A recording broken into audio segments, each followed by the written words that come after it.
In the summer of 1943, the Second World War shifted to a new and deadly stage. The Allies, having fought their way across North Africa, launched a bold assault on Europe by storming the island of Sicily. It was here that the campaign to liberate Italy and ultimately Rome began. The landings were not simply another military operation. They marked the first step in striking directly at the heart of Axis-held Europe. Soldiers from across the Allied nations poured onto the beaches under fire, determined to carve a path northward. Among these forces were thousands of Canadians, a contingent that had been training for years but had never before faced the brutal test of Italy's rugged terrain. These young men were part of the British Eighth Army, tasked with advancing up the eastern flank of the peninsula. They were equipped with Sherman tanks, heavy artillery, and a spirit of determination. But nothing could truly prepare them for what lay ahead. The Italian campaign would prove to be one of the most grueling series of battles of the entire war. The Canadians were newcomers to the European front. Many had expected their war to be fought in deserts, not among the mountains, valleys, and ancient villages of Italy. Yet, as they landed and began moving northward, they quickly learned that every ridge, every river crossing, and every fortified town would have to be fought for with sweat, blood, and sacrifice. Their objective was clear: support the Allied push through Italy and help capture Rome, the first Axis capital that would fall to the Allies. But standing in their way was the German Wehrmacht, battle-hardened and determined to stop the advance at all costs. Hitler understood that defending Italy was vital to buying time for Germany itself, and he ordered his best troops to hold the line. For the Canadians, this meant they would not be facing a retreating enemy, but an opponent dug in and ready to unleash the full fury of modern warfare. What followed would test the limits of endurance and courage. From the rolling hills of Sicily to the shattered streets of Ortona, Canadian troops fought some of the fiercest battles of the Italian campaign. Each village became a fortress, each street a killing ground. The names Tumoli, San Leonardo, and finally Ortona would be etched into memory not just as places on a map, but as symbols of the price paid for freedom. This is the story of how a relatively small but determined force of Canadian soldiers, fighting alongside their allies, helped crack open the gates of Italy and pave the way toward Rome. It is a tale of strategy and sacrifice, of courage under fire, and of a battle so brutal it would later be called the Italian Stalingrad. Before we dive into this dramatic chapter of history, make sure to like this video, subscribe to our channel, and turn on notifications so you won't miss any of our upcoming stories. By supporting us, you help keep these important lessons from history alive. And together we can honor the memory of those who fought in one of the most unforgiving campaigns of the Second World War. When the Allied troops first set foot on the rugged shores of Sicily, it marked the beginning of a campaign that would test the endurance, courage, and adaptability of soldiers from across the world. Among them were the Canadians, men who had already fought in the sands of North Africa, but who now faced an entirely new battlefield. After joining the British Eighth Army, their mission was clear yet daunting: push north through Italy and help open the road to Rome, a city that symbolized not only a strategic prize but also a turning point in the war. The campaign would be long, grueling, and unlike anything they had known before. But the Canadians marched forward with determination, their presence adding fresh strength to the Allied push. The Canadian forces numbered around 18,000 strong, supported by tanks and heavy artillery. But for all their equipment and numbers, they were untested in the kind of warfare that lay ahead. The Italian peninsula was not a desert, where flat plains and open skies gave space to maneuver. It was a land of mountains, valleys, and villages perched precariously on steep ridges. Terrain that naturally favored defenders who knew the ground and had already prepared strong positions. For the Canadians, who had trained and fought in the heat and openness of desert battles. This was an entirely new reality. Every step forward meant climbing narrow roads under the watchful eye of an enemy hidden in the hills. Every river crossing became a deadly trap, and every small advance came at a heavy cost. Yet, they pressed on, not just for territory, but for the greater purpose of helping to crush the Axis stronghold in Europe.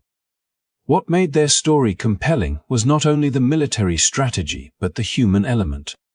These were young men, many far from home for the first time, who carried the weight of expectation on their shoulders. They had to adapt quickly to conditions they had never faced before. The mud clung to their boots, the rains turned valleys into swamps, and the mountains loomed over them as natural fortresses. But the Canadians learned fast, showing a resilience that surprised even their more experienced comrades. Their tanks had to maneuver along winding roads barely wide enough to carry them.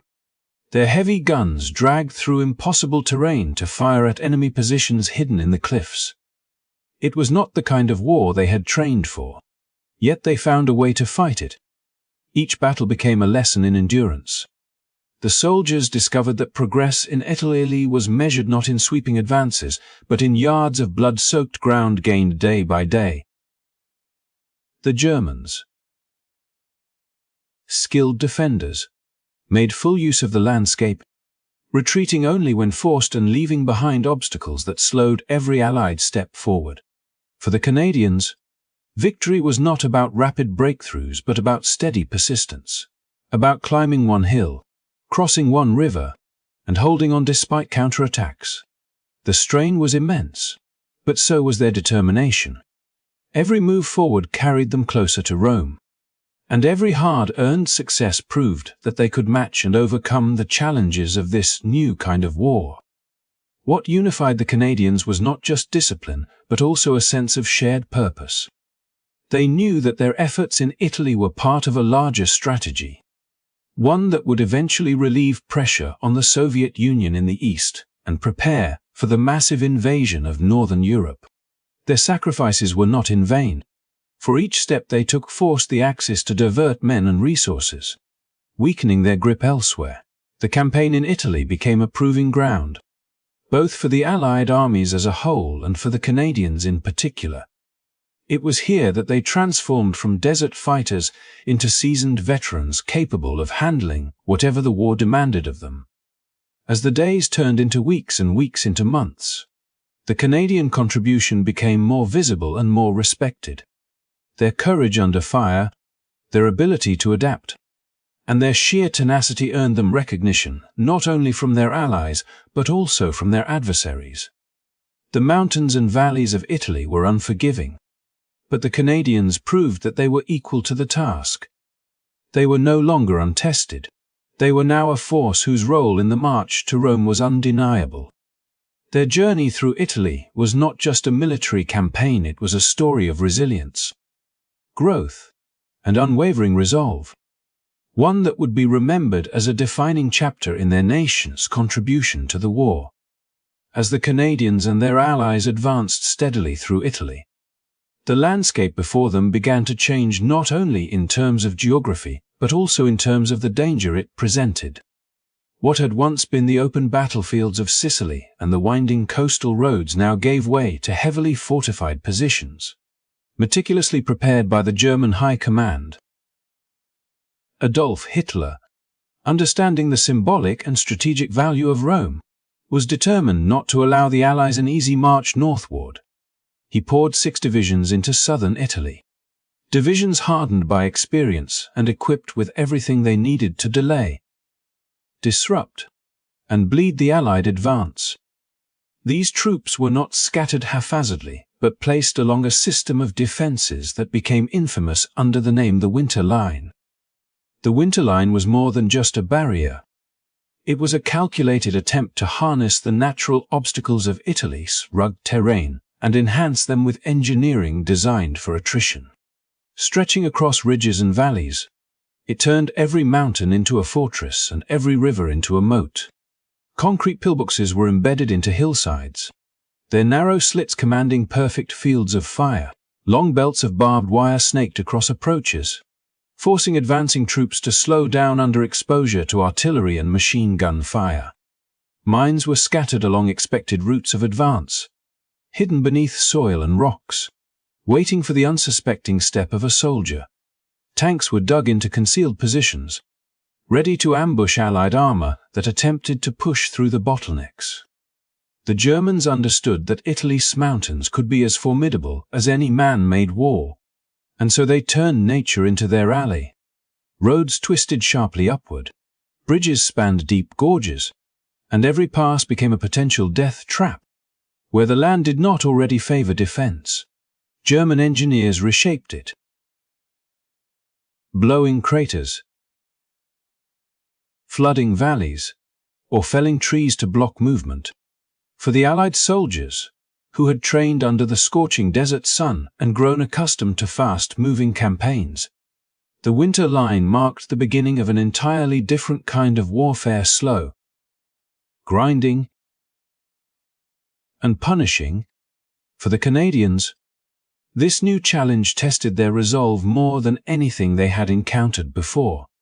18,000 strong, they were far from home, still relatively new to the Italian campaign, but determined to prove their place among the seasoned ranks of the Allied armies. The Winter Line offered no mercy, and every step northward required courage in the face of unseen guns and determination in the face of obstacles designed to break the will of advancing troops. Nights grew colder, days stretched longer, and the mountainous terrain turned supply lines into lifelines that could be easily severed. Yet the Canadians pressed on, their tanks grinding forward where roads allowed, their artillery thundering against the bunkers carved into stone. The psychological effect of the Winter Line was as powerful as its physical barriers.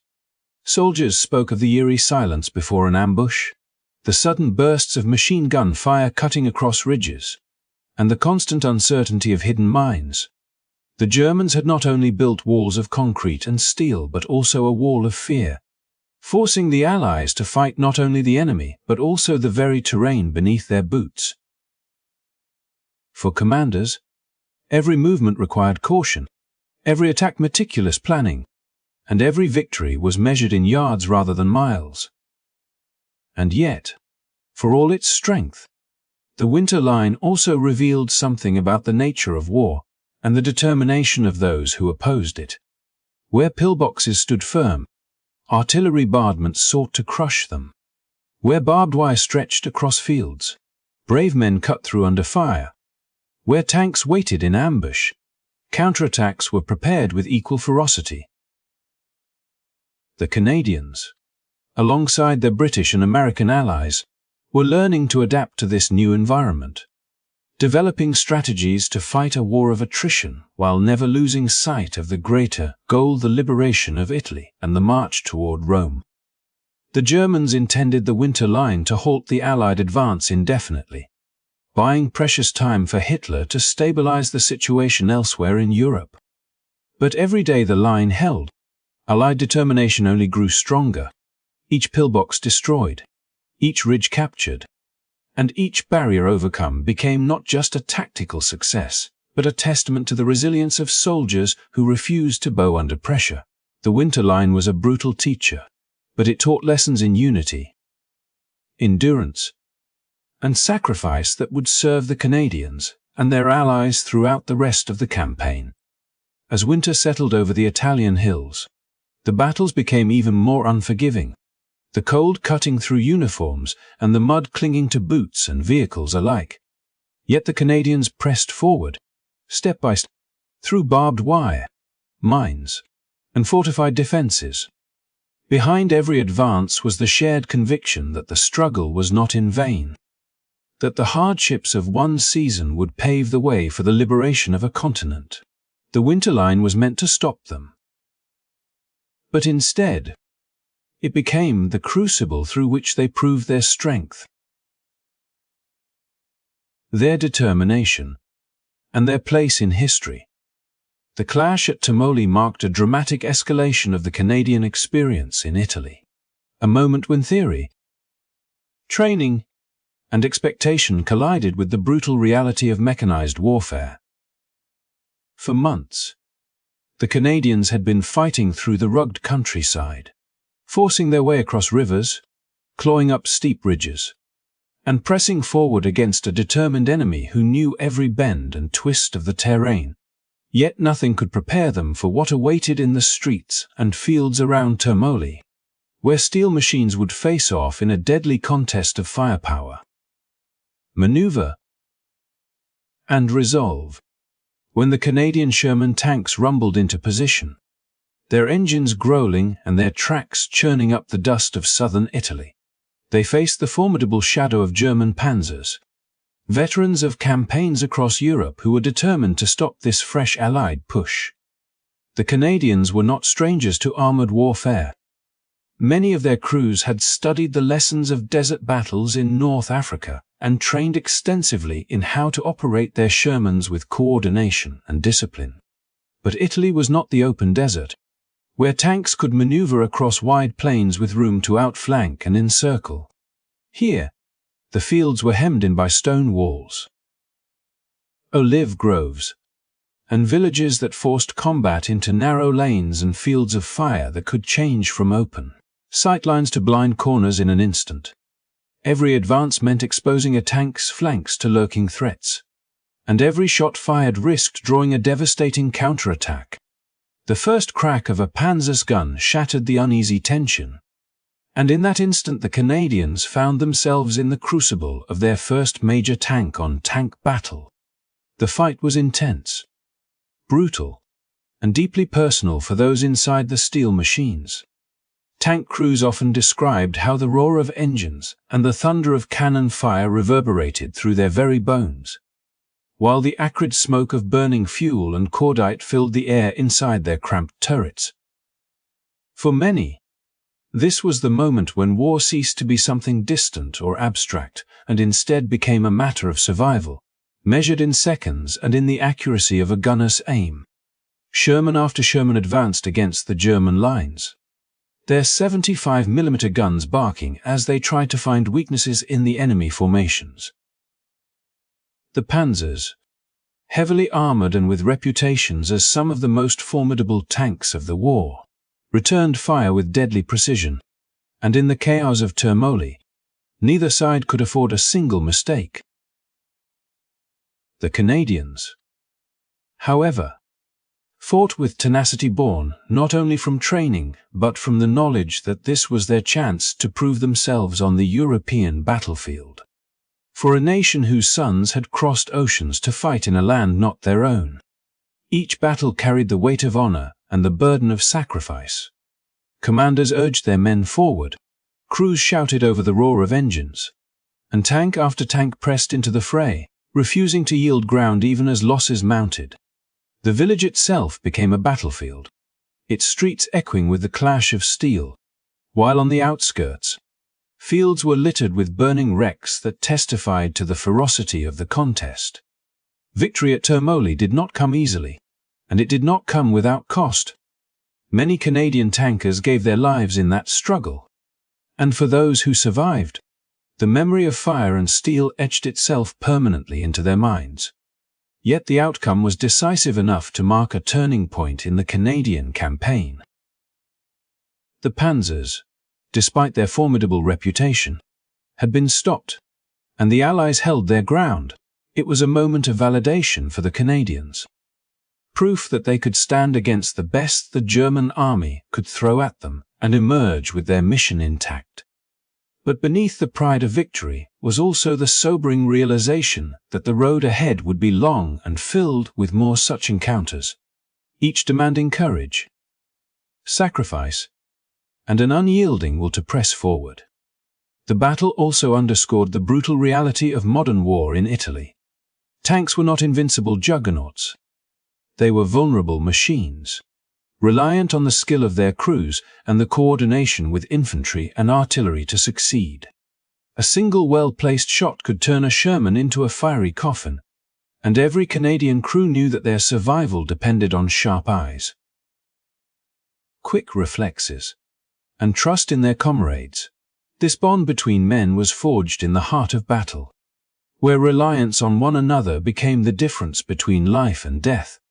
Stories would later emerge of tankers pulling wounded comrades from burning vehicles, of gunners continuing to fire even as their own tanks smoldered, of officers who refused to abandon their men. These tales gave human depth to what might otherwise be reduced to numbers and statistics, reminding us that behind every tank was a crew of young men facing impossible odds. As the smoke cleared from Termoli and the last echoes of gunfire faded into the hills, the Canadians looked back on their first great armored test in Italy with a mixture of pride and grief. They had achieved a victory, but it was one measured in blood and loss as much as in ground gained. The lessons learned in those fields would shape their conduct in the battles to come, preparing them for the grueling months of combat that lay ahead. Termoli became not just a place on a map, but a symbol of Canadian resilience, courage, and the price of progress in a campaign that demanded everything from those who fought it. And while the world might have celebrated the victory in headlines, those who lived it knew the truth that war was not just about triumph, but about endurance, sacrifice, and the unbreakable spirit required to carry on. In the days that followed their baptism of fire at Termoli, the Canadians found themselves thrust deeper into a struggle that would test not just their skill with rifle and tank, but their endurance and spirit in ways they could scarcely have imagined. The march northward was no longer a sweeping advance across open countryside. Instead, it became a grinding, suffocating crawl through towns and villages where every building, every alley, every shattered wall became a fortress for the defenders. The Germans, who had already shown their determination to cling to southern Italy behind the winter line, now fought with even greater tenacity in the urban maze, using the narrow streets to channel the advancing columns into deadly traps and filling the ruins with machine guns, snipers, and cleverly placed mines that could turn a single step into a moment of catastrophe. For the Canadians, this was not the kind of battle their commanders had once envisioned when they first joined the campaign. This was a brutal test of patience and raw courage. The Shermans that had clashed with panzers in open ground now found themselves crawling forward at walking speed, their massive hulls scraping against the walls of medieval houses as they advanced street by street. The rumble of their engines was constant, yet it offered no security, because every corner could conceal a German team waiting with a Panzerfaust or a mine hidden beneath rubble. Infantrymen advanced in their shadow, hugging the tanks for what little cover they could provide. But when the tanks were stopped by barricades or disabled by hidden charges, the infantry suddenly found themselves exposed, forced to improvise their way through the labyrinth of resistance. It was a dance of interdependence, each side depending on the other to move forward, yet both suffering terribly when the other faltered. In the heart of these ruined towns, the fighting became intensely personal. Soldiers spoke later of how they could hear the voices of the enemy just meters away through thin walls, of how the crack of a rifle shot echoed like thunder in the confined alleys, and of how a single room could be fought over for hours, changing hands again and again before being finally secured. Mines and booby traps claimed as many lives as bullets, forcing the Canadians to slow their pace, sweeping every doorway, checking every stairwell, peering into every cellar. The Germans had prepared the ground with meticulous care, and the Canadians were forced to unlearn old habits of open maneuver and adapt to the grim necessities of house-to-house combat, where progress was measured not in miles but in meters, and every street captured came at a cost. Despite the constant danger, there was also a grim rhythm to the struggle that bound the men together. Infantrymen learned to signal the tanks with hand gestures, guiding them carefully through streets too narrow for them to maneuver freely. Tank crews, often blind inside their steel machines, relied entirely on the men outside to warn them of threats and direct their fire. At night, when both sides withdrew to regroup, The towns echoed with the sound of digging as Canadian engineers worked feverishly to clear mines while soldiers patched their defenses, bracing themselves for counterattacks that often came at dawn with frightening precision. There were moments when exhaustion threatened to overwhelm them, when sleep came only in stolen fragments, interrupted by the distant thud of artillery or the sudden stutter of a machine gun, breaking the uneasy silence. And yet, through it all, the Canadians pushed forward, driven by determination and by the knowledge that the campaign's progress depended on their success.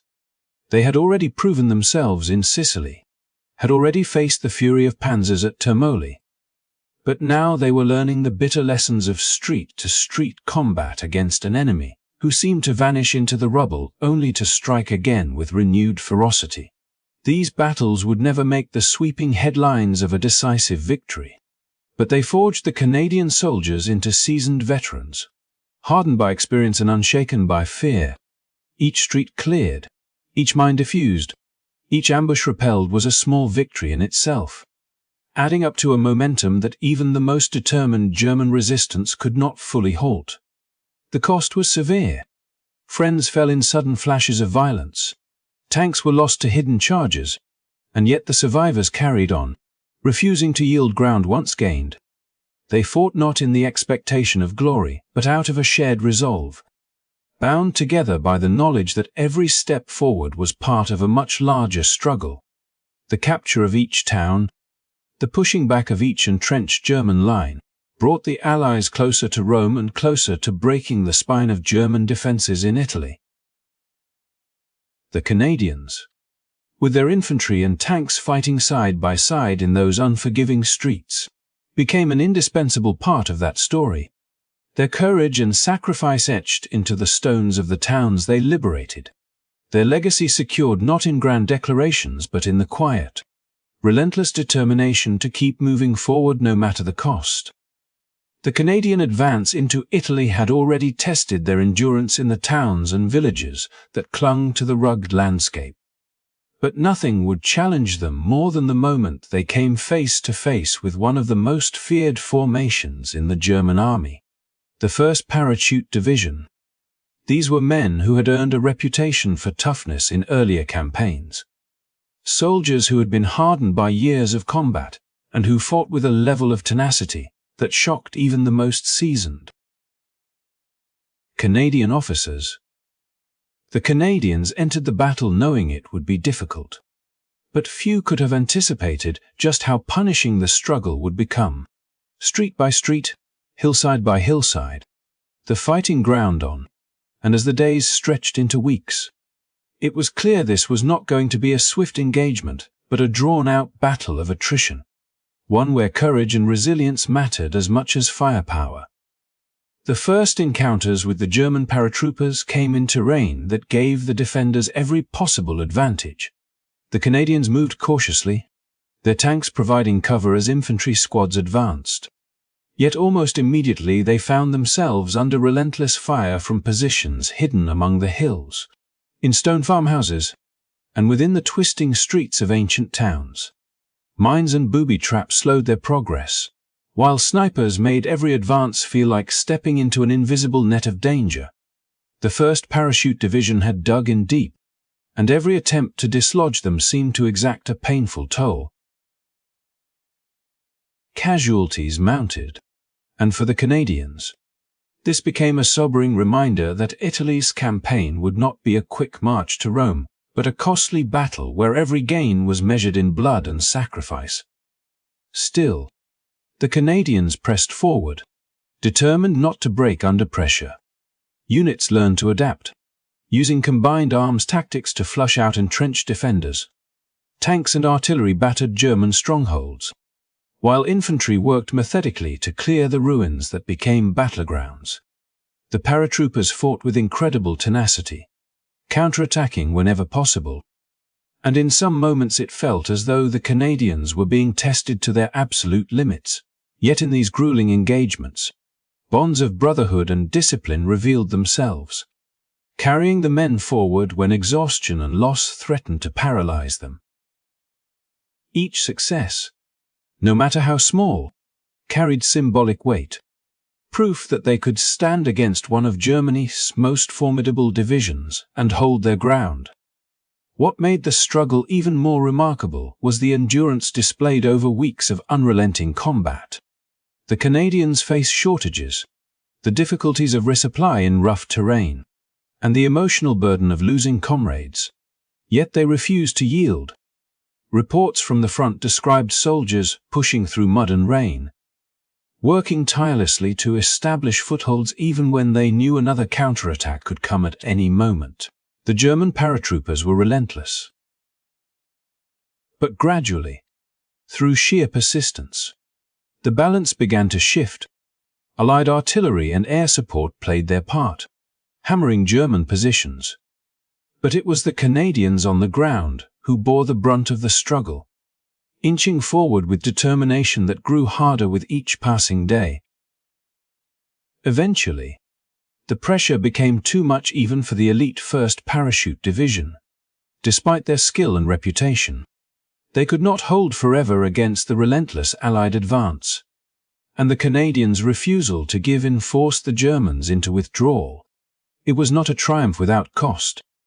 The price paid was staggering, with high casualties leaving scars on entire regiments. Yet for the Canadians, the outcome carried immense significance. They had faced one of the best formations the Axis could muster and endured. They had proven their capacity not only to fight bravely but to outlast a formidable foe, showing that determination and unity could achieve what once seemed impossible. The withdrawal of the 1st Parachute Division did not mean the campaign was over, but it marked a turning point in the Canadians' role in Italy. The men understood now, more than ever, the immense difficulty of the path ahead, but they also carried a sense of pride and accomplishment. They had faced the worst and had not broken. Their sacrifices laid the groundwork for future advances and inspired confidence within the Allied command. For those who survived, the memories of the battles against the German paratroopers would stay with them forever, a testament to their endurance and to the comrades they lost along the way. This chapter of the Italian campaign stands as one of the defining tests of Canadian forces during the war. A moment when the struggle was at its fiercest and when the odds seemed almost overwhelming. And yet, through persistence, courage, and an unyielding spirit, they forced back one of the most elite enemy divisions, proving once more that their place in history had been hard-earned on the blood-soaked ground of Italy. The battle that Canadians soon found themselves engaged in came to be remembered by a haunting nickname: Little Stalingrad, a grim reference to the unforgiving struggle that had once consumed an entire city far away on the Eastern Front. And for the soldiers of the Canadian divisions in Italy, this title was no exaggeration, for every step forward came at a staggering cost.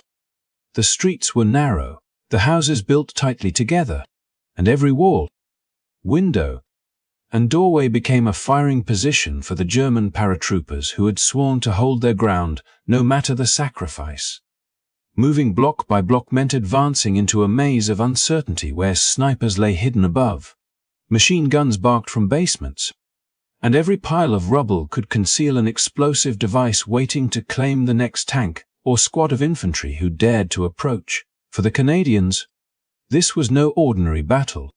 It was a test of nerve, endurance, and determination fought in an environment where the enemy was everywhere and nowhere at once.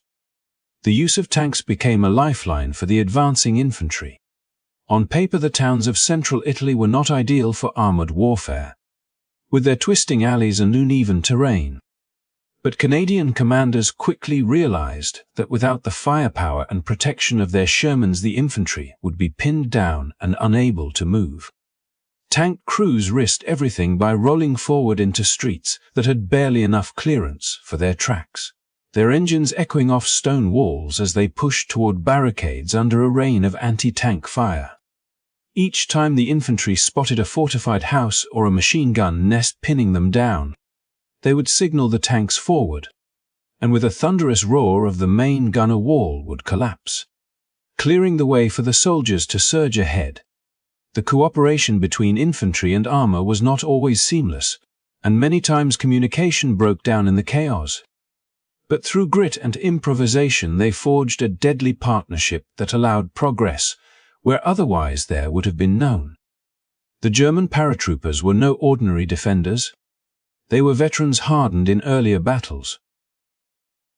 Disciplined, resourceful, and fighting with the advantage of defense. They had transformed the little towns and villages into fortresses, wiring streets with explosives, reinforcing basements into bunkers, and exploiting every rooftop vantage point. The Canadians soon realized they were not simply fighting soldiers, but the ingenuity of men who knew how to use the environment to amplify their strength. Yet despite these obstacles, Canadian resolve did not falter. They adapted with remarkable speed, learning to move cautiously through the shattered streets, to anticipate where ambushes might lie, and to coordinate their movements with artillery and armor so that no advance was attempted without overwhelming support. In this deadly chess match, each side tried to anticipate the other's moves, and every decision carried the weight of countless lives. For the men in the ranks, the experience was unlike anything they had ever imagined when they had first enlisted. The air was thick with dust from collapsing buildings, mixed with the acrid smell of gunpowder. And the soundscape of the battle was a relentless clash of small arms fire, the grind of tank treads, and the thunder of artillery pounding the outskirts. Moving from one ruined house to the next was a journey into uncertainty, as even the most ordinary-looking room might conceal a hidden defender. Soldiers often had to clear each building room by room, bayonets fixed, grenades ready, their hearts pounding as they ascended staircases where they could hear movement above.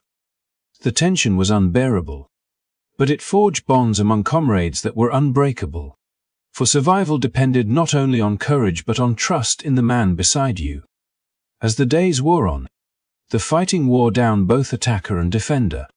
The Canadians took heavy losses, but so too did the German paratroopers, who despite their tenacity began to feel the crushing weight of artillery barrages, tank shells, and the relentless pressure of men who simply refused to retreat. The nickname Little Stalingrad captured not only the brutality of the battle, but also its symbolic nature, for it was not just a contest for ground, but a trial of wills between two forces determined to prove their endurance. Slowly, block by block, street by street, the Canadians clawed their way forward, leaving behind shattered walls and empty houses as the front line crept through the town. What began as a stalemate of deadly ambushes turned into a grinding push that gradually forced the German defenders back, though never easily and never without sacrifice. To those who survived, the memory of that place would never fade. They would carry with them the images of tanks scraping against walls as they fired point-blank into fortified houses, of friends lost in sudden explosions, of nights spent huddled in cellars as shells rained down, and of the wary relief when at last the paratroopers began to withdraw. Little Stalingrad became not only a name but a testament to the ferocity of the Canadian soldiers' experience, one that revealed their resilience and the depth of their determination. In the broader campaign, the victory marked another step on the long and bloody road north toward Rome. But for those who had fought it, it was far more personal, a crucible in which their courage had been tested and proven in the most punishing of circumstances. The ferocity of the struggle in Italy only deepened when German defenses revealed their most formidable innovations, transforming every ruined street and shattered building into a fortress of resistance. For the Canadians who had advanced through the dust and sweat of Sicily, and who now pressed northward into the rugged Italian countryside, the enemy they faced wielded more than rifles and machine guns. They were met with weapons designed specifically to shatter the steel backbone of the Allied advance. The Panzerfaust, a compact anti-tank device, was simple enough for a single soldier to carry, yet powerful enough to tear through the armor of Allied vehicles that had once seemed unstoppable. Alongside it came sticky bombs, crude but devastating, which clung to tank hulls with grim determination before detonating in the narrow streets of towns that had already become synonymous with suffering. These weapons turned every corner into a trap and every shadow into a potential ambush. The Canadians, advancing with tanks to support their infantry, had thought the armored behemoths would provide a shield against the relentless German resistance. But with the introduction of these handheld weapons, the battlefield balance shifted. No longer could a tank simply roll forward to clear the way. Now, a single German paratrooper crouched in the rubble could halt an entire column. It was not merely the destruction of machines that unsettled the Canadians, but the realization that the very presence of armor painted a target on the infantry who walked beside them.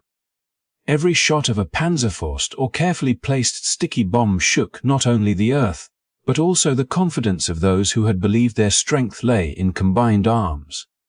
In this unforgiving environment, the Canadians were forced to adapt. They learned that advancing tanks could no longer surge ahead blindly. Instead, they had to be shielded by infantry spreading through doorways, alleys, and upper windows. Soldiers pressed forward with an intensity born of necessity, clearing houses one by one to deny German fighters the vantage points they needed. The synergy between infantry and armor had to be rewritten on the battlefield itself, with each new clash teaching lessons written in smoke and blood. The Canadians discovered that even as tanks provided cover, it was the foot soldiers' courage, determination, and quick reflexes that allowed the machines to survive. For the Germans, the use of such weapons was not only tactical but psychological. The thunderous roar of a Panzerfaust strike echoed through the narrow streets, a reminder to every Allied soldier that their heavy armor was no longer invincible. The sticky bomb, crude yet effective, inspired dread among tank crews who knew that unseen hands might attach one in the chaos of close combat. These tools amplified the German defense, stretching out the battle, slowing the Allied advance, and making every victory costly. To the Canadians, it seemed as though each step forward was earned twice over, once through sheer physical combat and again through the mental resilience required to face weapons designed to strip away any sense of security. The towns that became battlegrounds bore the marks of this struggle. Streets once meant for markets and daily life turned into gauntlets of smoke and fire. Tanks moved cautiously, their steel tracks grinding over rubble as infantry clung close, alert to every rooftop and corner. When a Panzerfaust struck, the air filled with a sickening blast, often followed by the desperate cries of men trying to rescue comrades from the wreckage of burning vehicles. Yet, amid the danger, determination never faltered. Canadians pressed forward not because the path was easy but because they understood the larger stakes: the drive toward Rome, the need to push the Axis from Italy, and the hope that each sacrifice brought liberation closer. In the broader context of the campaign, the German use of such weapons represented their ingenuity under pressure. Outnumbered and outgunned, they sought methods to level the battlefield, and in many ways they succeeded. The Panzerfaust and sticky bomb forced the Allies to reconsider their reliance on technology, and reminded them that wars are won not merely with machines, but with adaptation, unity, and relentless resolve. For the Canadians, this meant turning each setback into a lesson, refining their methods of urban combat, and pushing forward despite losses that might have broken a lesser force. The soldiers knew that their struggle was not isolated. Families back home waited anxiously for news, while fellow Allied armies advanced on other fronts. Each town captured, no matter how small, was another stone pulled from the foundation of Axis control. The Canadians' ability to endure in the face of these weapons became a testament to their resilience, their training, and their unyielding commitment to the mission. Even as German defenses inflicted pain, They could not halt the determination of men who refused to be turned back. Thus, the introduction of the Panzerfaust and sticky bombs marked a turning point in the nature of the Canadian fight in Italy. What had begun as an advance supported by powerful machines became a test of adaptability and human spirit. Each clash in those narrow streets revealed the fragility of steel but also the strength of will. In a campaign defined by its hardships, the Canadians demonstrated that no weapon, however deadly, could fully extinguish the drive to move forward, to fight together, and to keep pressing toward the liberation of Italy and the greater goal of ending the tyranny that had cast its shadow across Europe. As the Canadians pressed forward beyond the brutal fighting in the towns that had already tested their endurance, they soon found themselves facing an even greater challenge that stretched both their courage and their resources to the limit. The German army, determined to hold its ground and slow the Allied push northward, began deploying one of its most formidable machines of war, the Panther tank, sleek, heavily armored, and armed with a devastatingly powerful 75mm gun. The Panther was designed not just to withstand enemy fire but to dominate the battlefield. In comparison, the Canadian Sherman tanks, though reliable and numerous, suddenly felt vulnerable, almost fragile, against such a foe. What had been a contest of grit and tactical skill in the narrow lanes of places like Ortona now evolved into an unforgiving struggle across open fields, crossroads, and farmland where the strength of the Panther could be fully unleashed. The battles at Aquino and Taurus crossroads became defining moments of this confrontation, where Canadian troops were thrust into clashes that underscored the imbalance of firepower between the two sides. The Panther's thick frontal armor made it nearly impervious to the standard Sherman's main gun, forcing Canadian crews to adapt, innovate, and often take extraordinary risks in order to find weaknesses. They learned quickly that engaging a Panther head-on was almost futile, and instead they had to rely on maneuver, teamwork, and the exploitation of terrain to flank their adversaries. But even with these tactics, the cost was immense.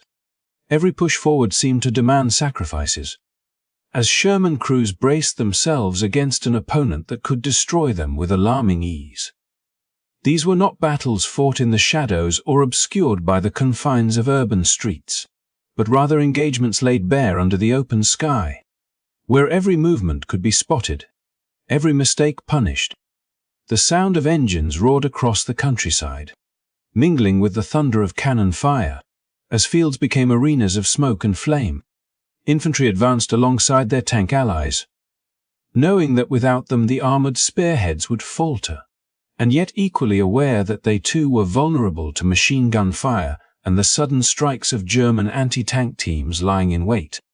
The struggle became one of sheer determination, where men pressed on despite the odds because the advance could not be halted.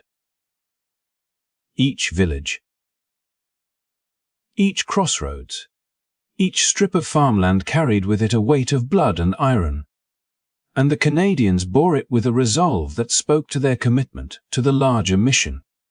The encounters with the Panther also revealed the stark reality of modern mechanized warfare, where technological superiority could dictate the flow of battle.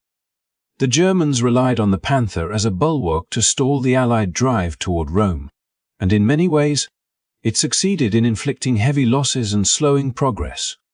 Yet what the Canadians demonstrated in these clashes was an adaptability and resilience that transcended the material disadvantage. Sherman crews experimented with coordinated attacks, using artillery to suppress enemy positions while infantry moved to disrupt German lines. Some even employed the dangerous tactic of closing the distance under fire to exploit the Panther's weaker side or rear armor, a maneuver that demanded both courage and sacrifice. At Aquino and Taurus crossroads, the fighting dragged on in cycles of advance, counterattack, and regrouping, each side straining every resource to tip the balance. For the Canadians, It was not merely a battle of tanks against tanks, but of will against circumstance. They saw comrades lost to sudden explosions, vehicles turned into burning wrecks within moments. Yet still they pushed on, drawing strength from the knowledge that every step forward brought them closer to breaking through the German defenses and advancing the cause of liberation. The road to Rome was lined not just with the debris of war, but with the unyielding determination of those who refused to turn back despite the daunting power arrayed against them. Looking back, these battles revealed much about the character of the Canadian soldiers who fought them. Outgunned and often outmatched, they did not waver in their commitment. Instead, they rose to the occasion, demonstrating ingenuity and courage in the face of an opponent who sought to crush them with sheer technological superiority. The sacrifices at Aquino and Taurus Crossroads became a testament to their resolve, echoing the larger truth of the campaign itself, that victory was not determined by machines alone, but by the spirit and determination of those who fought. In this way, the confrontation with the Panther tank, daunting as it was, became another chapter in the Canadians' relentless push through Italy. Each clash was not an end in itself but a step in the long, arduous journey toward Rome, a reminder that progress often came at great cost, but also that perseverance could overcome even the most formidable obstacles. The memory of these battles remains etched not only in the history of the campaign, but in the legacy of those who faced overwhelming odds and pressed forward regardless, their story forever a part of the wider struggle that reshaped the world. As the echoes of battle faded and Rome stood liberated, much of the world's gaze turned to the triumphant entry of American forces. The headlines filled with their photographs and parades. But in the shadows of those headlines remained another story, one written with extraordinary sacrifice, resilience, and determination by Canadian soldiers who had fought their way up the Italian peninsula.